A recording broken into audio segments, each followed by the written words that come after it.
أعوذ بالله من الشيطان الرجيم بسم الله الرحمن الرحيم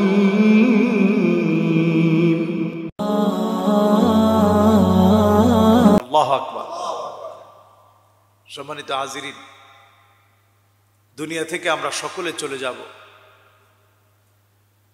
আমাদের এই পৃথিবীর মুসলমানদের একজন বন্ধু ছিলেন সবা আহমদ জাবের আস-সবাহ, যিনি কুয়েতের সম্মানিত আমির ছিলেন।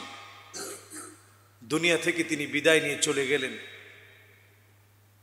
সংযুক্ত আরব আমিরাত যখন ইসরায়েলের সাথে যখন সম্পর্ক করছে, সংযুক্ত আরব আমিরাত ইসরায়েলের সাথে যখন সম্পর্ক করছে, সৌদি আরব পর্যন্ত যখন আকাশ সীমা খুলে দিচ্ছে, সারা পৃথিবীর মুসলিম দেশ হিসেবে পরিচিত দেশগুলা যখন নিজেদেরকে বিক্রি করে ফেলছে, ঠিক সেই সময়ে সবা আহমদ জাবের আস-সবাহ, কুয়েতের সম্মানিত মরহুম আমির যিনি, তিনি কিন্তু নিজেকে বিক্রি করে দেন নাই। মুসলমানদের একজন পরম বন্ধু ছিলেন, যিনি ফিলিস্তিনের স্বাধীনতার পক্ষে কথা বলেছেন। স্বাধীন রাষ্ট্র ফিলিস্তিনকে ঘোষণা করার জন্য সারা জীবন তিনি চেষ্টা করেছেন, সংগ্রাম করেছেন। ইসরায়েলের সাথে হাত মিলিয়ে তাল মিলিয়ে তিনি কথা বলেন নাই। এমনকি যখন তার আশেপাশের দেশগুলো যখন তার সাথে সম্পর্ক ছেদ করেছে, তারপরেও তিনি কিন্তু রথচাইল্ড ফ্যামিলি, ইহুদি গোষ্ঠী পরিচালিত হচ্ছে যাদের দ্বারা, তাদের কথায় কিন্তু তিনি কান দেন নাই। বরং তিনি মুসলমানের অধিকার এবং স্বাধীনতার পক্ষে ছিলেন।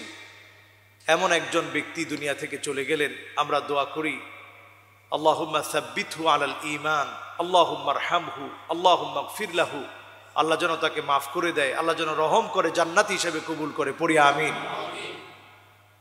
তার অবর্তমানে উনারই সৎ ভাই নওয়াফ আহমদ, উনি এখন বর্তমানে ওনাকে দায়িত্ব দেওয়া হয়েছে।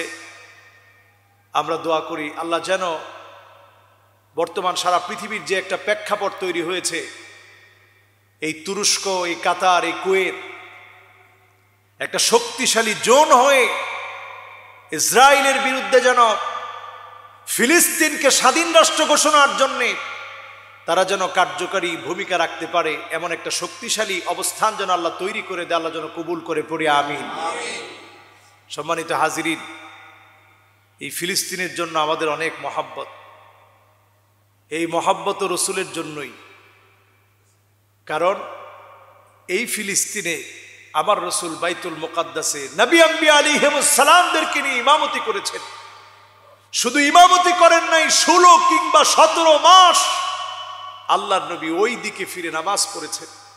আর মনের ভিতরে বারবার চেয়েছে, আল্লাহ আমার জন্মের জায়গাটা যদি কিবলা হয়ে যেত। আল্লাহ পাক জানিয়ে দিলেন, নবী আপনার মনটা যা চায় আমি আল্লাহ তা চাই, আপনি কাবার দিকে ফিরে যান। বলেন আল্লাহু আকবার। এজন্য আমাদের বাইতুল মুকাদ্দাস, এটাও আমাদের ঐতিহ্য, এটা আমাদের ইতিহাস। বাইতুল মুকাদ্দাসের জন্য আমাদের মন কাঁদে। বাইতুল মুকাদ্দাস মুসলমানের। এই বাইতুল মুকাদ্দাসকে নষ্ট করার জন্য ইহুদিরা পায়তারা করতেছে, খনন কাজ তারা চালাচ্ছে, থার্ড টেম্পল তারা তৈরি করতেছে। তারা বাইতুল মুকাদ্দাসকে, এর স্মৃতি বিজড়িত রাসূল সাল্লাল্লাহু আলাইহি সাল্লামের সেই মেরাজের স্মৃতি বিজড়িত জায়গাকে তারা নষ্ট করে দিতে চাচ্ছে। আমাদের কাছে বাইতুল মুকাদ্দাসের যে ছবিটি দেখানো হয়, বাইতুল মুকাদ্দাস মূলত যেখানে রাসূলুল্লাহ সাল্লাল্লাহু আলাইহি ওয়াসাল্লাম নামাজ পড়িয়েছিলেন, এটা হচ্ছে কুব্বাতুস সাখরা, যেটা আমাদেরকে দেখানো হয়, একটা হলুদ গম্বুজের মসজিদ। রাসূল যেখানে নামাজ পড়িয়েছিলেন সেটাকে ইহুদিরা নাম দিয়েছে মসজিদুল কিবালি, এলাকার মসজিদ।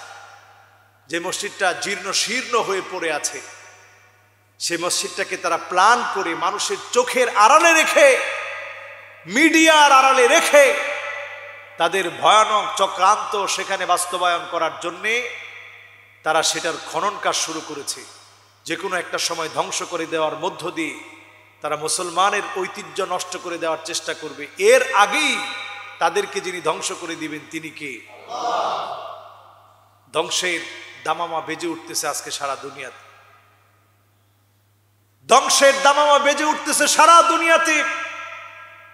প্রেক্ষাপট একটু তাকায় দেখেন, আল্লাহ তাআলা যেভাবে শাস্তিগুলো দিছেন, এই যে এখন আকাশ থেকে বিমান দিয়ে যখন হামলা করা হয়, এই হামলাগুলা আগেও ছিল কিনা? আল্লাহ তাআলা আকাশ থেকে যাকে যাকে আবাবিল পাঠিয়ে দিয়েছে। এই যাকে যাকে পাখিগুলো এসে যুদ্ধ বিমানের কাজ যেমন, ঠিক তেমনি যাকে যাকে পাখিগুলো এসে শুধু ঠোঁট থেকে একটি, পা থেকে দুটি পাথর ছেড়ে দিয়েছে। বিস্ফোরণ কাকে বলে? আল্লাহ তাআলা কাবাকে যারা ধ্বংস করতে এসেছিল তাদেরকে আল্লাহ ধ্বংস করে দিয়েছেন। বলেন আল্লাহু আকবার।